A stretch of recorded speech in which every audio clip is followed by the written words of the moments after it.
I'm Prakash Kejriwal. I'm the owner and managing director of Kejriwal Beecare India Private Limited, based out of New Delhi, India. We are the first and the oldest exporters of honey from India, starting way back in 1996, and have successfully placed Indian honey on the shelves in different countries like the US, Europe, Middle East, Africa, and even Japan. Honey fraud is nothing new, and it is not only prevalent in India, I think it's across the world. Honey being such a natural product, it's always in shortage because it is grown naturally. And because of its health reasons, the demand is increasing every day.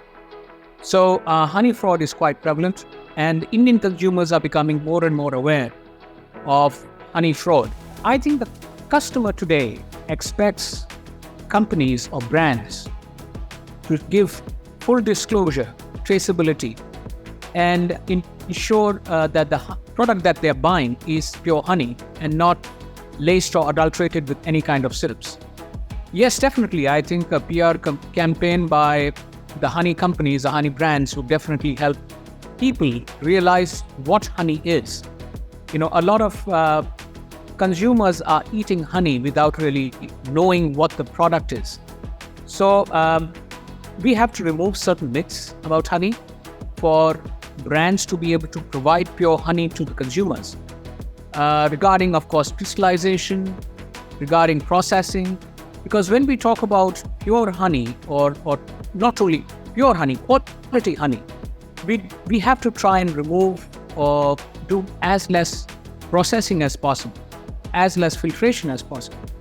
Whereas a lot of consumers, especially in India, US, and across the world, only think of liquid honey as pure honey. And if they see, crystallization in honey, they think it is sugar. Whereas on the contrary, I would think this gives an opportunity for people who want to adulterate honey to mix it with syrup, which will not crystallize. And this is something that I think the consumers need to be made aware of. So a PR campaign would definitely be helpful. Well, as I said, we have been in the industry for over 25 years, and we have seen the industry grow from where, in India especially, there were no takers of honey, to a time where there are numerous exporters and there is a good demand for honey, not only for export, but also for the domestic market. And when there is more demand, there are more chances of adulteration. So we have always been keeping ourselves updated with the new techniques and tests that are coming into the market to try and differentiate us from other brands who may be pushing off honey with syrup as pure honey. In India especially, there are over 300 brands which are currently available in the market, and everyone writes on the label that this is 100% pure honey. So there needs to be a differentiator. And being a primarily export-driven company, we have been using NMR since its inception maybe 4 years ago. And over the years, we have learnt the method. The NMR providers have learnt about Indian honey, and we are quite comfortable with the test. And we try to put this test in front of the consumers to show that we have gone that extra mile to show the purity of our brand, the purity of our honey. And in fact, we have started putting it on all the bottles. We have a QR code printed on all the labels where we put the test report of that batch online for any consumer to go online and check that every bottle is checked for NMR and purity. We are quite satisfied with the profiling method, the new method 3.1. I think Bruker has successfully, ironed out certain errors that were there earlier, especially for countries like India or the US, where honey needs to be processed at a higher temperature, and also understood the different botanical origins that are prevalent in large countries like India. India being a unique example, unlike anywhere else, we get honey crop for almost 9 months in a year. The only time we don't get honey is during the monsoons, that is between, you can say, June to September. And being such a large time frame, we get different kind of crops every year. And beekeeping is still increasing in India. Beekeepers are migrating to newer areas, or beekeeping is picking up in newer areas. So we are getting new crop types every year. We get new flora every year. So I think Brooker is doing a good job trying to update the database, trying to update the different nuances that different honeys may have. And we are quite satisfied with 3.1. As I just said, I think NMR is a good technique not only for India, but for across the world. Beekeeping is actually giving a good livelihood for such people. And the biggest enemy is adulteration. So when you see a farmer do so much hard work to get a few kgs to few hundred kgs of honey in a year, and is not able to get a fair price because of cheap adulterated syrups available in the market, which certain brands or certain traders are mixing in the honey, this is their biggest enemy. So any test which will ensure the purity of honey and enable such farmers to get a fair price is a boost for any farmer. We do, seminars and trainings across the year, which is free of cost for all beekeepers and farmers, where we update them about the new techniques to test honey, good beekeeping, good hygienic practices. Honey being a natural product, there is my end product is only good as the raw honey that comes in. The NMR test was made mandatory by the Indian government, especially for exports to the US.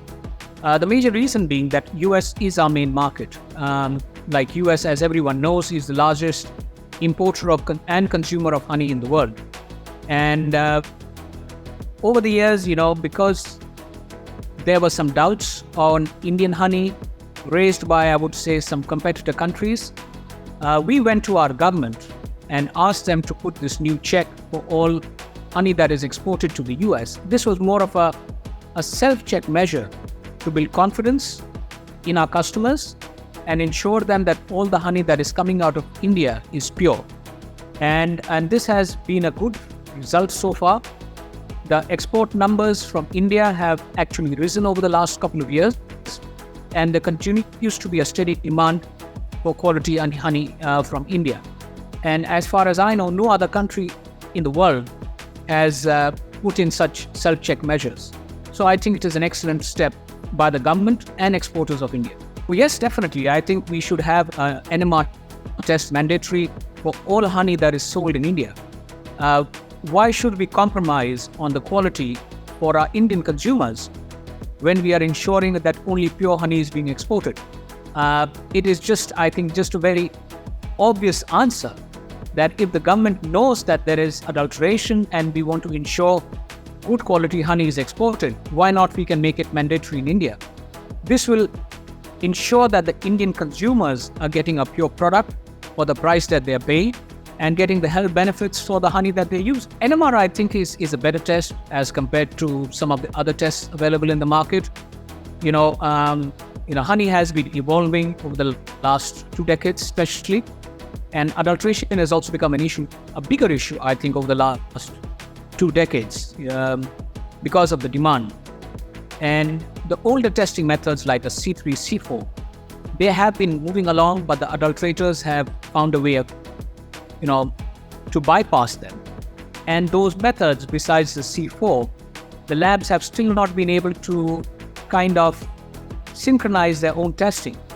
And Bruker, being the one database used by all the labs, gives that kind of a consistency in tests and results as compared to the older tests. And a new test like an LCHRMS again has a simpler problem because all the different labs are using their own databases, and we see that a lot of times the results vary.